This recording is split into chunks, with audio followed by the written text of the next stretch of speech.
नमस्कार, मैं सीमा साहू स्वागत करती हूं आप सभी का ग्रैंड न्यूज नेटवर्क में। अब मेरे साथ देखिए न्यायधानी सहित छत्तीसगढ़ से जुड़ी खास खबरें। खबरों का सिलसिला शुरू करें उससे पहले एक नजर आज की हेडलाइंस पर।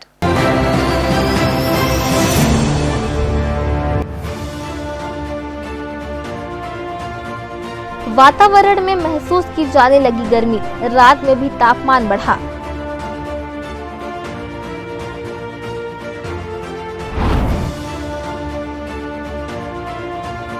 ऑनलाइन ट्रेडिंग में मुनाफे का लालच पड़ा भारी, रेल अधिकारी हुए साइबर ठगी के शिकार।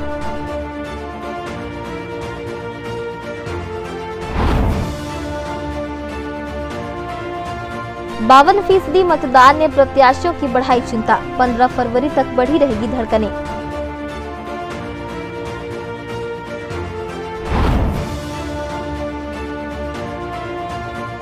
गरियाबंद का राजिम कुंभ हुआ शुरू, पंचकोशी धाम यात्रा की दिखेगी थीम।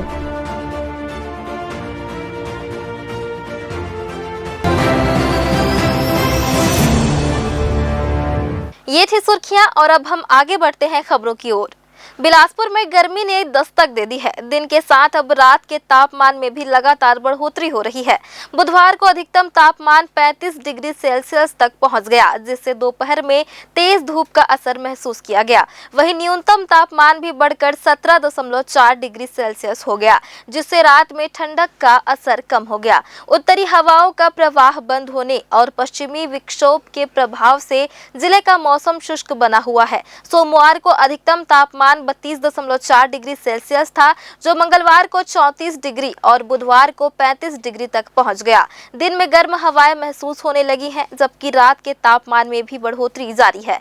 मौसम विभाग का कहना है कि उत्तर पाकिस्तान और आसपास के क्षेत्रों में 3.1 किलोमीटर ऊंचाई तक पश्चिमी विक्षोभ सक्रिय है, जिसके कारण प्रदेश में 12 फरवरी तक मौसम शुष्क रहने की संभावना है। शहर में वर्तमान में दिन और रात के तापमान में 16.6 डिग्री सेल्सियस का अंतर बना हुआ है। अधिकतम तापमान सामान्य से 4.9 डिग्री और न्यूनतम तापमान औसत से 3.1 डिग्री अधिक दर्ज किया गया है।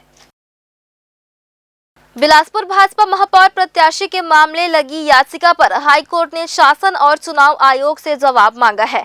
बसपा प्रत्याशी द्वारा याचिका लगाई गई है। आरओ द्वारा जाति प्रमाण पत्र नहीं दिए जाने के खिलाफ याचिका लगी है। भाजपा प्रत्याशी के जाति प्रमाण पत्र की मांग की गई थी। मामले की सुनवाई के बाद हाईकोर्ट ने दोनों को नोटिस दिया है। 10 को सुनवाई के बाद कोर्ट ने तारीख आगे बढ़ा दी थी। आज इस मामले में हाईकोर्ट ने नोटिस जारी कर जवाब मांगा है। मामले की सुनवाई 3 सप्ताह बाद होगी। छत्तीसगढ़ हाईकोर्ट ने एक अहम फैसला सुनाते हुए कहा कि यदि पति अपनी वयस्क पत्नी की सहमति के बिना भी अप्राकृतिक यौन संबंध बनाता है तो उस पर भारतीय दंड संहिता की धारा 376 या धारा 37 के तहत मुकदमा नहीं चलाया जा सकता। यह फैसला न्यायाधीश नरेंद्र कुमार व्यास की एकल पीठ ने सुनाया, जिसमें सुप्रीम कोर्ट ने एक पुराने फैसले का हवाला देते हुए कहा कि यदि पत्नी की उम्र 15 साल से अधिक है तो पति के साथ किए गए किसी भी यौन संबंध को बलात्कार नहीं माना जाएगा। इस फैसले ने कानूनी और सामाजिक स्तर पर नई बहस छेड़ दी है। दरअसल यह मामला 2017 का है, जब एक महिला ने अपने पति पर जबरन अप्राकृतिक यौन संबंध बनाने का आरोप लगाया था। इसके बाद महिला की तबीयत बिगड़ गई और इलाज के दौरान उसकी मौत हो गई। पुलिस ने पति के खिलाफ धारा 377 और 376 के तहत मामला दर्ज किया था। ट्रायल कोर्ट ने उसे दोषी मानते हुए 10 साल की सजा सुनाई, लेकिन जब मामला हाईकोर्ट पहुंचा तो अदालत ने कहा कि पति द्वारा अपनी वयस्क पत्नी के साथ किए गए यौन संबंधों को बलात्कार नहीं कहा जा सकता, चाहे वह सहमति से हो या बिना सहमति के। हाईकोर्ट ने यह भी स्पष्ट किया कि आईपीसी की धारा 304 गैर इरादतन हत्या के तहत दोष सिद्धि में गंभीर खामियां थी। अदालत ने इस सजा को स्पष्ट रूप से अवैध बताया और आरोपी को सभी आरोपों से बरी करते हुए जेल से रिहा करने का आदेश दिया। Pancreas, gall bladder cancer, liver transplant का सफल इलाज अब छत्तीसगढ़ में भी आसानी से किए जा रहे हैं। समय के साथ साथ छत्तीसगढ़ में स्वास्थ्य की बड़ी बड़ी सुविधाएं उपलब्ध हो गई हैं। अब किसी भी पेशेंट को छत्तीसगढ़ छोड़कर दूसरे राज्य में जाने की आवश्यकता नहीं है।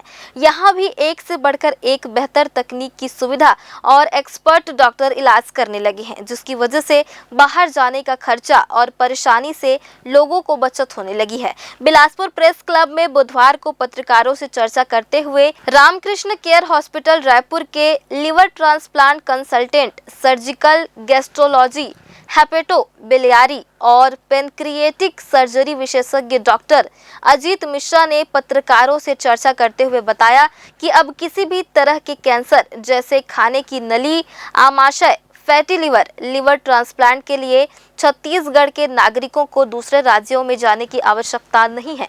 आधुनिक तकनीक की मशीन और अच्छे डॉक्टर की एक बड़ी संख्या रायपुर में भी मौजूद है, जो इस तरह के गंभीर मरीजों का इलाज आसानी से कर रहे हैं।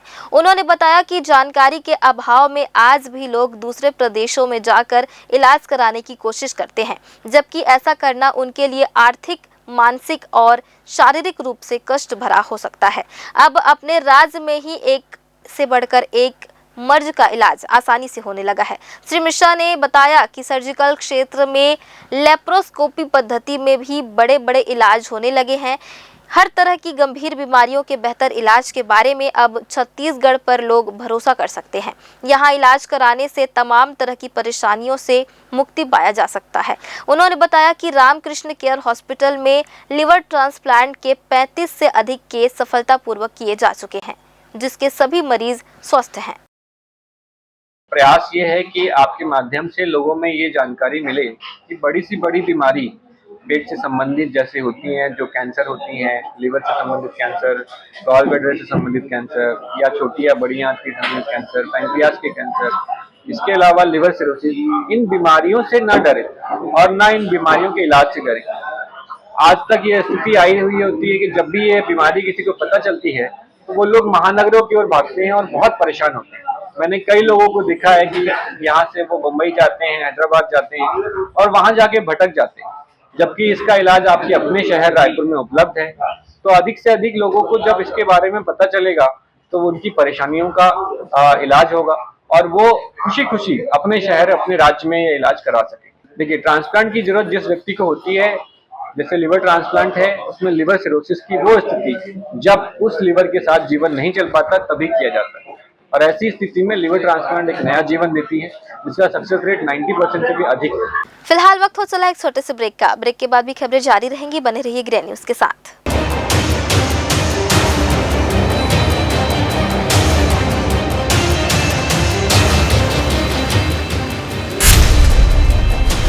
Dr. C.V. Raman University offers high-quality education to students, particularly those from difficult geographical areas of central India.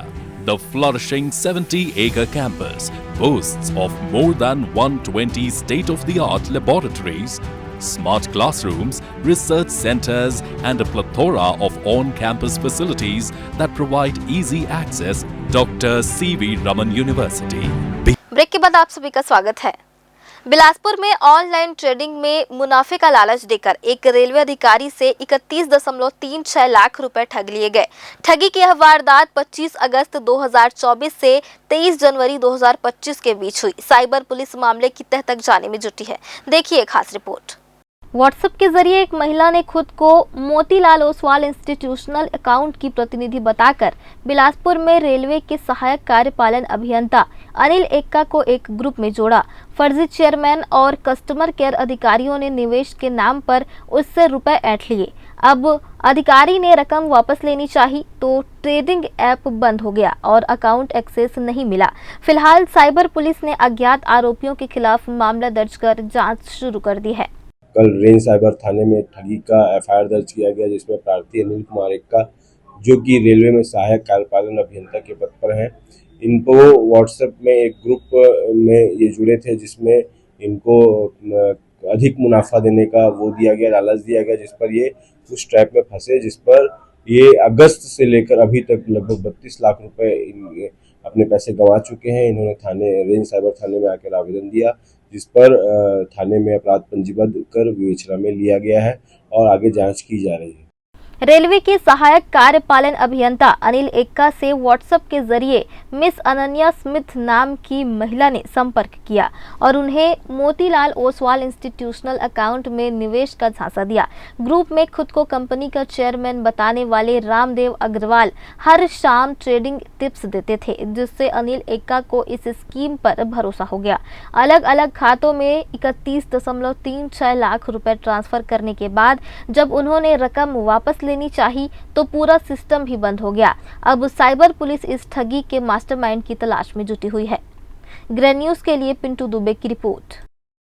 Bilaspur के सकरी इलाके में शराब के लिए पैसे न देने पर एक युवक ने पड़ोसियों पर जानलेवा हमला कर दिया।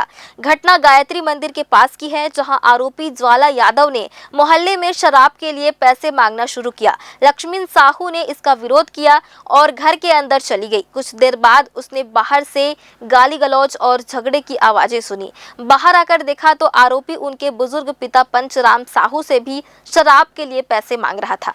जब उन्होंने देने से इनकार किया तो ज्वाला यादव बौखला गया और अश्लील गालियां देने लगा। बात बढ़ी तो आरोपी ने हंसिया से पंचराम साहू पर हमला कर दिया, जिससे उनके कान से खून बहने लगा। झगड़े के दौरान जब लक्ष्मी की मां बीच बचाव करने आई तो आरोपी ने उसे भी बेरहमी से पीट दिया, जिससे उनकी पीठ में गंभीर चोटें आई। पूरे मोहल्ले में हड़कंप मच गया और स्थानीय लोगों ने पुलिस को सूचना दी। सकरी पुलिस ने मौके पर पहुंचकर मामले की जांच की और लक्ष्मी साहू की शिकायत पर आरोपी ज्वाला यादव के खिलाफ केस दर्ज कर उसे गिरफ्तार कर लिया। पुलिस मामले की गहराई से जांच कर रही है। मामला सकरी थाना क्षेत्र का है, जहां प्रार्थिया लक्ष्मी साहू उसके बेटे को ज्वाला, जो कि वहीं सकरी में रहता है, उसने हंसिया से उस पर हमला किया। प्रार्थिया की रिपोर्ट पर थाना सकरी में अपराध पंजीबद्ध किया गया है। ज्वाला को गिरफ्तार कर लिया गया, उसे रिमांड पर भेजा गया। बिलासपुर के वार्ड क्रमांक 32 स्थित रघुराज सिंह स्टेडियम मतदान केंद्र में नगरीय निकाय चुनाव के दौरान फर्जी वोटिंग को लेकर दो पक्षों में जमकर मारपीट हुई, जिसका वीडियो सोशल मीडिया पर वायरल हो गया। भाजपा कार्यकर्ताओं ने इस घटना को लेकर सिविल लाइन थाने में शिकायत दर्ज कराई और निर्दलीय प्रत्याशी तैयब हुसैन पर मारपीट करवाने का आरोप लगाया। उन्होंने तैयब हुसैन के समर्थकों के खिलाफ कार्रवाई की मांग की। शिकायतकर्ता प्रशांत कश्यप की रिपोर्ट पर पुलिस ने तैयब हुसैन, बाबा खान, कैफ मेमन, संदीप पांडे और अन्य के खिलाफ संबंधित धाराओं के मामले दर्ज किए हैं। भाजपा कार्यकर्ताओं का कहना है कि मतदान के दौरान कुछ संदिग्ध लोगों को फर्जी वोटिंग करते पकड़ा गया, जिसके बाद मौके पर पहुंचे युवकों ने भाजपा कार्यकर्ताओं पर हमला कर दिया। बहरहाल पुलिस ने मामले की जांच शुरू कर दी है। कल रघुराज स्टेडियम में मतदान के दौरान प्रार्थी प्रशांत कुमार कश्यप के ऊपर कुछ लोगों ने मारपीट की, जिस पर प्रार्थी प्रशांत कुमार कश्यप ने थाने पर आकर एक लिखित आवेदन दिया है। उसके आवेदन पर से मारपीट के संबंध में अपराध पंजीबद्ध कर विवेचना में लिया गया है। प्रार्थी के द्वारा तैयब हुसैन उसके साथी के द्वारा मारपीट करना बताया गया है और इस पर एफआईआर दर्ज कर विवेचना की जा रही है। विवाद की स्थिति फर्जी वोटिंग के नाम पर हुई थी। प्रार्थी के द्वारा बताया गया कि फर्जी वोटिंग कुछ व्यक्ति कर रहे हैं, जिस पर से विवाद की स्थिति निर्मित हुई है और प्रार्थी के साथ मारपीट की गई और जिस पर थाने पर अपराध पंजीबद्ध किया गया। एक बार फिर से वक्त हो चला एक छोटे से ब्रेक का। ब्रेक के बाद भी खबरें जारी रहेंगी, बने रहिए हमारे साथ।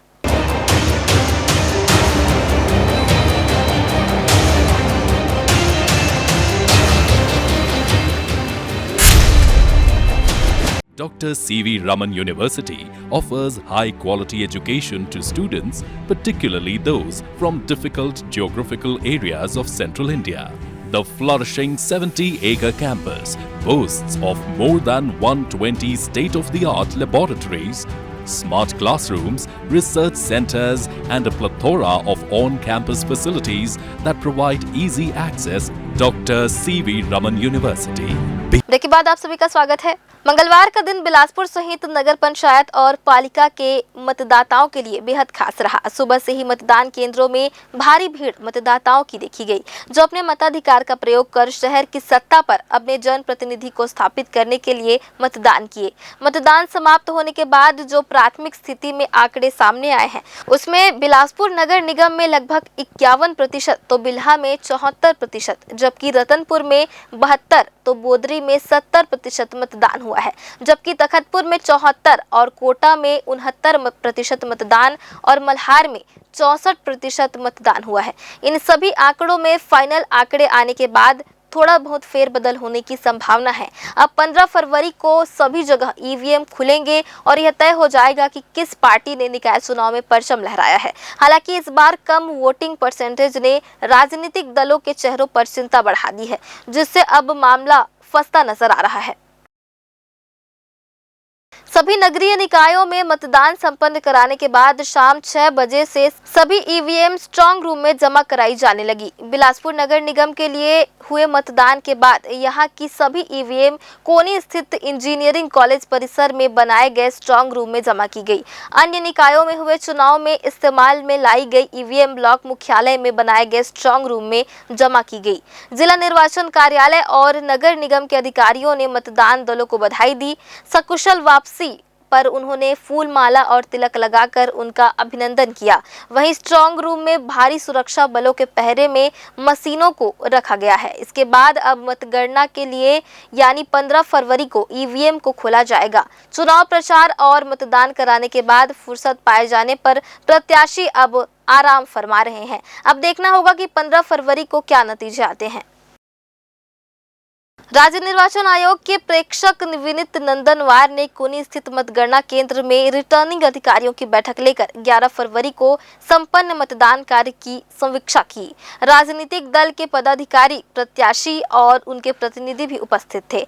मतदान समाप्ति के बाद सभी ईवीएम स्ट्रांग रूम में रखकर सील बंद कर दिए गए हैं। दिन रात सुरक्षा बलों का सख्त पहरा बिठा दिया गया है। नगरीय निकाय बिलासपुर, बिल्हा, बोदरी, तखतपुर, कोटा, रतनपुर, मल्हार के रिटर्निंग अधिकारियों ने बारी बारी से निकायवार मतपत्र, लेखा पीठासीन की डायरी, मतदाता रजिस्टर को समीक्षा के लिए प्रस्तुत किया। निर्वाचन प्रेक्षक निर्वाचन अभ्यर्थियों एवं उनके प्रतिनिधियों को निकायवार कुल मतदान प्रतिशत, सबसे अधिक मतदान प्रतिशत वाले मतदान केंद्र एवं सबसे कम प्रतिशत वाले मतदान केंद्र की जानकारियां दी गई।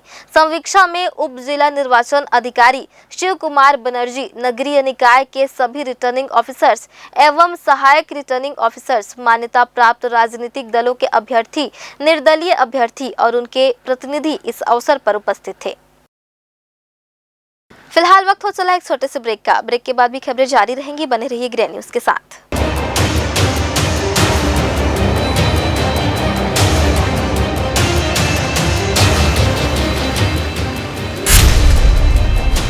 Dr. C.V. Raman University offers high-quality education to students, particularly those from difficult geographical areas of central India. The flourishing 70-acre campus boasts of more than 120 state-of-the-art laboratories, smart classrooms, research centers, and a plethora of on-campus facilities that provide easy access. Dr. C.V. Raman University. Break के बाद आप सभी का स्वागत है। छत्तीसगढ़ के पवित्र तीर्थ राजिम में बुधवार 12 फरवरी से माघ पूर्णिमा के अवसर पर पूर्णिमा स्नान के साथ राजिम कुंभ कल्प का शुभारंभ होने जा रहा है। 20 वर्षों बाद पहली बार मेले का स्नान और स्वरूप दोनों बदल दिया गया है। कलेक्टर गरियाबंद दीपक अग्रवाल ने पूरे मेले के आयोजन को लेकर कहा कि इस बार प्रशासन राजिम कुंभ कल्प मेले को छत्तीसगढ़ की प्रसिद्ध पंचकोशी धाम यात्रा की थीम पर आयोजित करने जा रही है, जिससे मेले में आने वाले श्रद्धालुओं को पंचकोशी यात्रा के समान लाभ मिलेगा। श्रद्धालुओं के लिए यह नई आध्यात्मिक अनुभूति लेकर आएगा। राजिम के नए मेला मैदान में व्यापक तैयारियां की गई है। सुरक्षा व्यवस्था के कड़े इंतजाम किए गए हैं। साधु संतों सहित लाखों श्रद्धालुओं के आगमन की उम्मीद जताई जा रही है। पर्यटन एवं संस्कृति विभाग के एमडी विवेक आचार्य ने बताया कि इस बार मेले में 250 स्थानीय कलाकारों सहित राष्ट्रीय स्तर के कलाकार मैथिली ठाकुर, हंसराज हंस, सुरेश वाडेकर इस बार मुख्य मंच में अपनी प्रस्तुति देंगे। प्रदेश के राज्यपाल इस मेले का विधिवत शुभारंभ करेंगे। इसके बाद रात में मैथिली ठाकुर का सांस्कृतिक कार्यक्रम प्रस्तुत किया जाएगा। अंतिम दौर पर हैं और तैयारियां भी चल रही हैं। रात भर भी आज काम चलेगा। अभी हमने सभी जिलाधिकारियों को जो हमारे ज़िले के हैं उनको निर्देशित भी किया है कि जो भी काम है कल 11 बजे तक सब कंप्लीट करें, और हम ऐसा मान रहे हैं कि कल कार्यक्रम से पहले सभी आवश्यक तैयारियां पूर्ण कर ली जाएंगी। हाँ, अधिकृत कार्यक्रम आया है। कल शाम का जो उद्घाटन समारोह है माननीय राज्यपाल महोदय की मुख्य आतिथ्य में संपन्न होगा। जो राजिम कुंभ कल्प का जो आगाज़ हो रहा है उसकी शुरुआत होने जा रही है। उसमें इस पूरे प्रोग्राम की अगर 15 दिन की बात करें जो माघ पूर्णिमा से शिवरात्रि तक चलेगा, उसमें लगभग 250 कलाकार जो है छत्तीसगढ़ के, उनको ये मंच प्रदान किया जाएगा। और उनके अलावा बाहर से लगभग 8-10 प्रोग्राम जो है वो बाहर के रहेंगे, राज्य के बाहर वाले जो रहेंगे। हमारे 250 कलाकारों में हमने प्राथमिकता दी है उन कलाकारों को जिनको पिछली बार नहीं मिला था। तो जिन कलाकारों को पिछली बार प्रोग्राम मंच मिला है उनको हम 1 साल का गैप देकर अगले साल अगर होगा तो उनको रखेंगे। तो इसका 1 साल का गैप उनको दिया है जिनको पिछले साल मिला है। इससे सभी लोगों को मौका मिलेगा। इस उद्देश्य के साथ हमने इसको रखा है। हमारे पास लगभग 700-800 आवेदन आए थे, जिनमें से हमें 250 लोगों को, कलाकारों को हमने चयन करके मंच प्रदान करेंगे। इसमें कई राष्ट्रीय कलाकार हैं, जैसे कल मैथिली ठाकुर जी हैं, उसके बाद हमारे बाबा हंसराज रघुवंशी जी हैं और सुरेश वाडेकर जी आएंगे। इसी प्रकार से और भी कई हैं जो इसमें कलाकार जो है राष्ट्रीय स्तर की ख्याति प्राप्त है, वो सब आएंगे। गुरु रविदास भक्ति आंदोलन का जाना पहचाना नाम थे। उन्हें गुरु रविदास, संत रविदास और भगत रविदास जैसे नामों से भी जाना जाता था। 12 फरवरी के दिन गुरु रविदास की 648वीं जयंती मनाई गई। इस दिन गुरु रविदास का जन्म हुआ था। अपने जीवन में संत रविदास समानता और मानव अधिकारों की शिक्षा दिया करते थे। वे संत, कवि और दार्शनिक थे। ऐसे में संत रविदास की जन्म तिथि पर सभी से उनके कहे अनमोल वचन साझा किए जा सकते हैं। बुधवार को करबला रोड स्थित संत रविदास मंदिर में सुबह से ही पूजा अनुष्ठान के साथ गुरबाणी संपन्न हुई। इसके बाद दोपहर के वक्त यहां भव्य शोभा यात्रा निकाली गई, जो शहर के मुख्य मार्ग होती हुई वापस मंदिर प्रांगण पहुंचकर समाप्त हुई। इस दौरान संत रविदास के मार्गों पर चलने का संकल्प समाज के सदस्यों ने लिया, तो वहीं इस मौके पर लोगों को भोग का वितरण भी किया गया।